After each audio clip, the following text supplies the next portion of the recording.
Bonjour, alors cette petite vidéo est destinée à une prise en main rapide du moteur de rendu Simlab, qui est un moteur de rendu qui est à la fois bon marché et à la fois qui possède des capacités assez sympathiques, comme par exemple la simulation d'assemblage pour certaines versions. Et donc c'est un logiciel qui peut être un complément intéressant à des produits comme Shark ou des produits comme ZW3D éventuellement.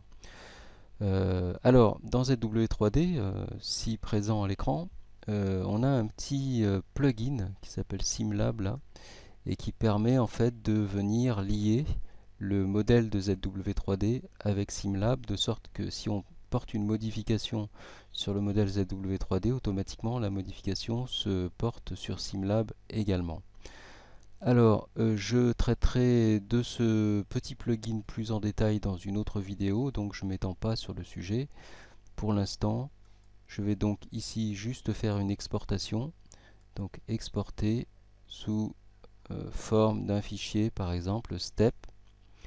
Euh, voilà, comme je l'ai pas, je l'ai déjà fait ici, je ne vais pas refaire l'exportation, c'est juste pour vous montrer. Une fois que c'est fait, on ouvre le moteur de rendu Simlab et on va donc importer notre modèle tout simplement en cliquant ici sur importer. On va chercher notre modèle et là il nous demande comment on veut orienter le vecteur supérieur.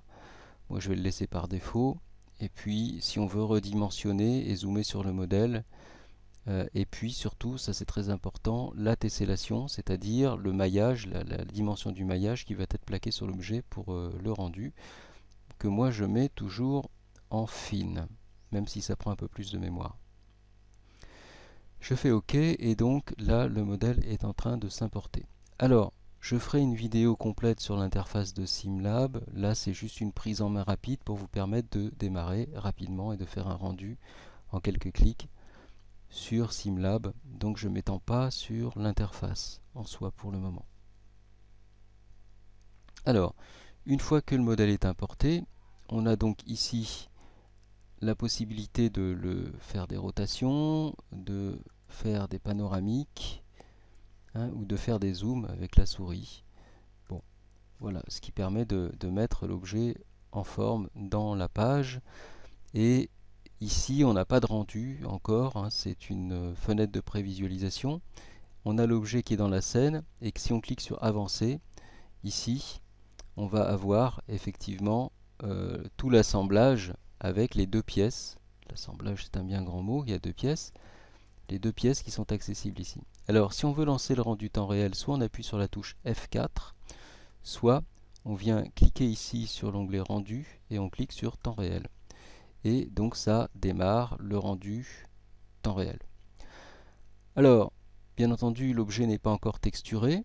Alors on va s'attacher à cette tâche en cliquant ici sur l'onglet matériaux.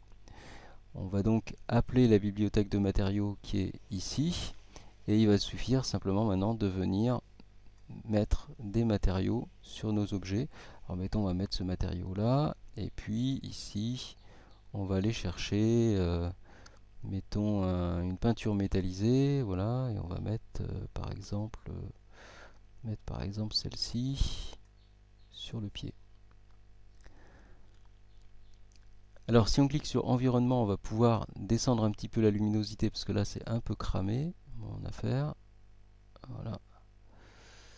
Et donc voilà, on a notre rendu temps réel qui s'affiche avec une peinture métallisée avec des paillettes. Donc on a le Subsurface Scattering dans Simlab. On a aussi la possibilité de mettre des étiquettes. Bon, c'est pas Quichotte. Quichotte, ça reste quand même malgré tout un produit très haut de gamme. Mais disons que c'est quand même une alternative très intéressante. Et c'est surtout une alternative qui a la possibilité de venir faire de la simulation d'assemblage, ce que Quichotte ne fait pas. Alors, ici on a la possibilité de venir éditer notre matière en temps réel. Donc c'est ce que je vais faire ici. Simplement, je vais donner un petit peu moins de brillance à mon œuf, rendre un petit peu plus mat. Voilà. Alors là, on est bien entendu dans le rendu temps réel. Si on veut faire un rendu définitif, un rendu final, eh bien, il va falloir lui dire de le faire. Donc là, je vais mettre mon objet dans une position sympa. Et c'est sortie image. Donc c'est là où on va venir mettre un taux une résolution en termes de nombre d'échantillons par pixel. Donc plus ça sera élevé, plus le rendu sera long, mais plus il sera de haute qualité. Et puis, il suffit simplement de cliquer vers le fichier pour lancer le rendu fichier.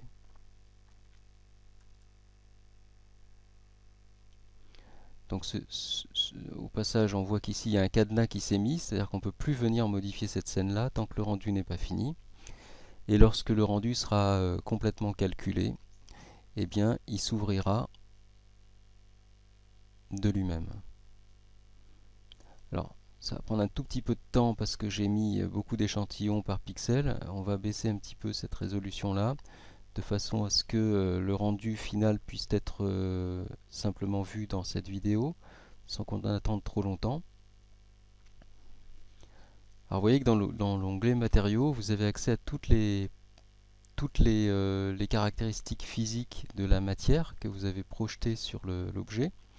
Et entre autres, vous avez aussi accès aux divers canaux de la matière qui sont traités dans une autre vidéo. Et ce sont des canaux identiques à ceux de Quichotte où on va venir charger une image de texture, une image de bump, donc comment on appelle ça, de rugosité en quelque sorte, ou une image qui va permettre de régler l'opacité et donc de faire par exemple des grilles, des choses comme ça.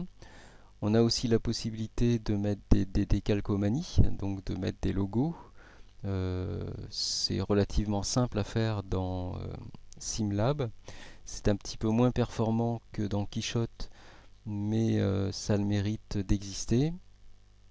Bon, dans Quichotte, c'est devenu très performant puisque à la fois il y a des outils de positionnement précis du décal, mais le décal peut aussi donc hériter de la granulosité de la matière sur laquelle il est mis. Donc dans SimLab, on n'a pas ces capacités-là, mais par contre, c'est relativement simple, c'est même très simple de mettre un logo sur un objet. Bah, d'ailleurs, on va le faire. Juste attendre que l'image finisse de se calculer, elle n'en a plus pour très longtemps. Maintenant, alors, plus qu'une centaine d'échantillons à traiter, ça va aller relativement vite. Bon, là je suis en train de calculer une image qui fait 1280 sur 720, donc c'est quand même une image qui est quand même sympa. J'ai mis 415 échantillons par pixel. Ça fait quand même pas mal de calculs. Sur des petites machines, SimLab s'en sort relativement mieux que Quichotte. Au niveau performance, c'est beaucoup plus rapide. Voilà, on a donc l'image qui est calculée ici. Bon, on voit un beau surface scattering ici, une belle peinture métallisée avec des paillettes à l'intérieur et puis un œuf.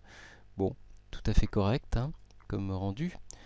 On va maintenant s'intéresser à coller un logo là-dessus. Alors, pour ce faire, il faut qu'on coupe le rendu temps réel. Donc on revient en fait ici. Il faut que ce ne soit pas coché. Si c'est coché et qu'il y a un rendu temps réel, on ne peut pas créer un logo. Alors là ici, on va venir faire on va sur cet onglet là et on va venir faire créer et puis décalque. Donc là on va venir chercher notre image. Voilà un logo détouré.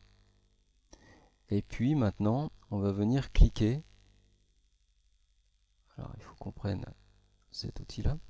On va venir cliquer là où on veut que le logo soit plaqué. Donc ici, on voit un premier coin, un deuxième coin, un troisième coin, un quatrième coin. Donc ici, un premier coin, un deuxième coin, un troisième coin, un quatrième coin, et enfin on clique au milieu hein, pour centrer, et on fait générer.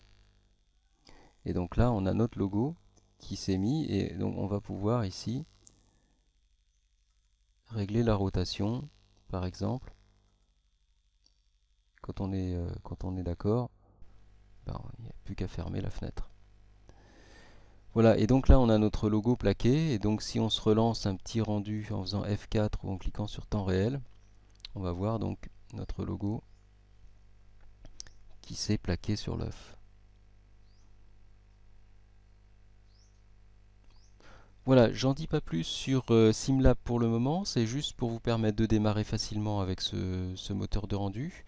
Je dirais c'est un moteur de rendu qui est intéressant parce que il se situe dans les entrées de gamme au niveau prix, tout en ayant des performances assez poussées finalement, puisque on peut aller chercher des images un petit peu à la Quichotte avec un produit beaucoup moins cher.